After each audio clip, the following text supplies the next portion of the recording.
Sa mga hindi pa nakakaalam, ito pala ang naging kasaysayan ni Willie Revillame. Tara, samahan ninyo ako at alamin natin. Si Wilfredo "Willie" Buendia Revillame ay isang kilalang personalidad sa telebisyon sa Pilipinas. Ipinanganak noong ika-27 ng Enero taong 1961.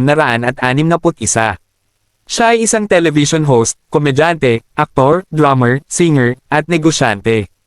Ang kanyang karera ay nagsimula bilang isang drummer bago siya pumasok sa mundo ng telebisyon at pelikula. Maagang buhay at karera. Nagsimula si Revillame sa kanyang karera sa telebisyon bilang bahagi ng GMA Network's noontime variety program na Launch Date noong dekada 1980 kasama si Randy Santiago. Pagkatapos nito, siya ay lumabas sa iba't ibang pelikula bilang sidekick ng mga kilalang artista. Noong 1998, siya ay lumipat sa ABS-CBN kung saan nakilala siya bilang co-host ng noontime show na Sang Linggo na po sila, at kalaunan ay naging pangunahing host ng Magandang Tanghali Bayan.